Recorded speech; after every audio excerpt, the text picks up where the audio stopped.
আসসালামু আলাইকুম, কেমন আছেন সবাই? আশা রাখছি সবাই ভালো আছেন। আলহামদুলিল্লাহ আমরা অনেক বেশি ভালো আছি।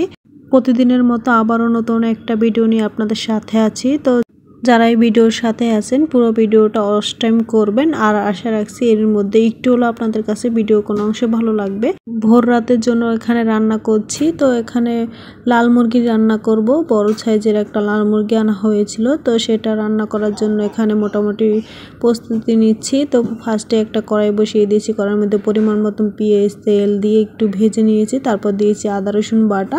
তারপর মুরগি রান্না করতে যা যা মশলা লাগে সব রকমের মশলা দিয়ে সুন্দর করে আমি মশলাটাকে কষিয়ে নিচ্ছি। তো ভালো করে অবশ্যই মশলাটাকে কষিয়ে নিতে হবে, এতে করে কিন্তু মুরগিটা খেতে অনেক বেশি মজা লাগবে। তো সুন্দর করে মশলাটা যখন কষানো হয়ে গিয়েছে তখন আমি মুরগিটা দিয়ে দিয়েছি। তো এখানে একটা মুরগি ছিল বড় সাইজেরই।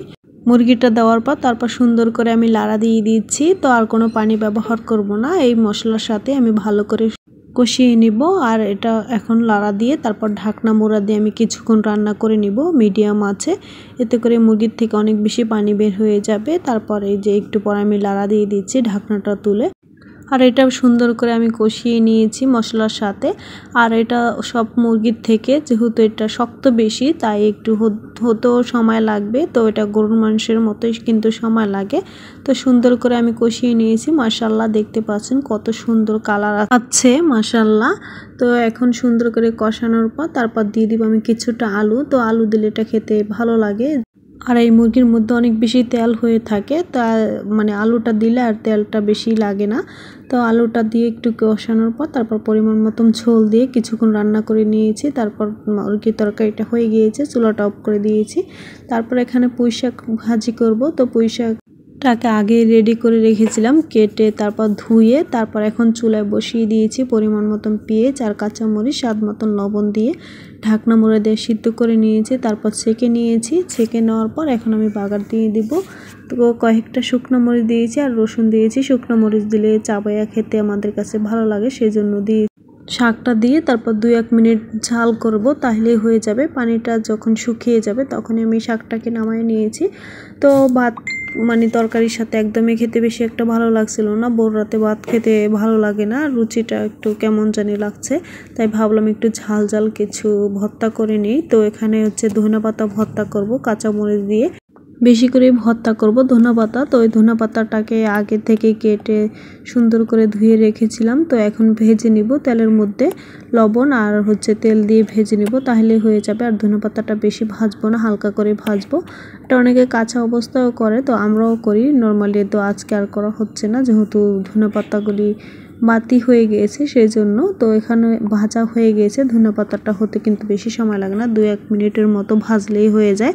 তারপর এটা নামানোর পর এখন আমি এই যে দুইটা একসাথে ভেজে রেখেছি। তারপরে শুটকি ভর্তা করব। শুটকি ভর্তা করার জন্য আগে থেকে আমি শুটকি ফ্রিজে ছিল সেটা নামায় রেখেছি। গরম পানি দিয়ে শুটকিটাকে একটু ভিজিয়ে নিব, তারপরে পরিষ্কার করে নিব ভালো করে। আর এটা হচ্ছে পুঁটি মাছের শুটকি ছিল। তো এই যে শুটকিটাকে আমি ভিজিয়ে তারপর সুন্দর করে আবার পরিষ্কার করে নিয়েছি। তারপর এখন আমি ভেজে নিব। তো একটু তেল দিয়ে দিচ্ছি পরিমাণ মতন, তেলটা দিয়ে তারপর শুটকি এখানে আমি ভেজে নিব। আলহামদুলিল্লাহ অনেক বড় একটা ইচ্ছা পূরণ হলো। তো আমার চ্যানেলে কিন্তু 1000 সাবস্ক্রাইব পূরণ হয়ে গিয়েছে। আলহামদুলিল্লাহ 1000 মানুষের ভালোবাসা পেয়েছি। তো আমি আপনাদের পাশে থাকবো ইনশাল্লাহ। আপনারা এভাবেই আমার পাশে থাকবেন আশা রাখছি। আর আমরা যেহেতু নতুন, তো আমাদের জন্য 1000 সাবস্ক্রাইব কিন্তু অনেক কিছু। তো অনেকের কাছে এটা কিছুই না, তবে আমার কাছে অনেক কিছুই। তো 0 থেকে 1000 হওয়া কিন্তু অনেক ভাগ্যের ব্যাপার। তো আলহামদুলিল্লাহ আমি আপনাদের ভালোবাসাটা পেয়েছি, সেজন্য আমি অনেক অনেক ধন্যবাদ জানাই আপনাদের সবাইকে। তো এভাবেই আমার পাশে থাকবেন আশা রাখছি।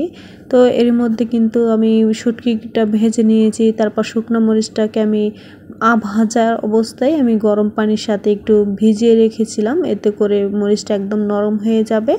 আর মানে ভাজা না দিলে এই ভর্তাটা একদমই লাল টকটকা হয়, কালারফুল, আর দেখতে অনেক বেশি সুন্দর লাগে, সেজন্য আর ভাজি নেই। তো কাঁচা অবস্থায় আমি ভর্তাটা করছি। আর এই ভর্তাটা খেতে আমাদের কাছে অনেক বেশি ভালো লাগে, যেহেতু আমরা ঝাল ঝাল ভাত খেতেই পছন্দ করি সেজন্য।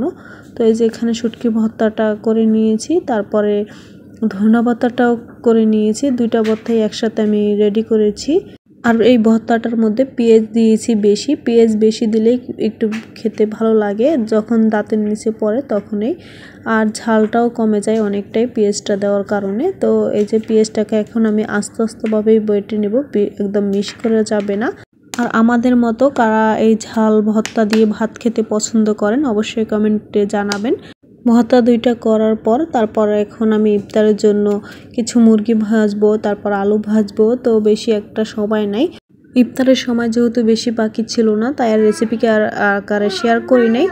তারপরে একটু একটু আপনাদের সাথে শেয়ার করে নিয়েছি। তারপরে যে এখানে সবাই সব কিছু রেডি করে নিয়েছি। তো আমরা একটু ইফতারে ভাজা পোড়া খেতে বেশি পছন্দ করি, ফল একদমই কম রেখেছি।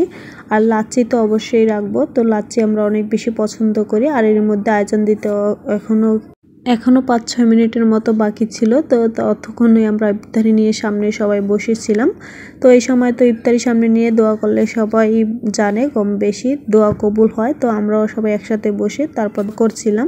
তো আজকের মতো ভিডিওটা এখানেই বিদায় নিচ্ছি। সবাই ভালো থাকবেন, সুস্থ থাকবেন, আল্লাহ হাফেজ।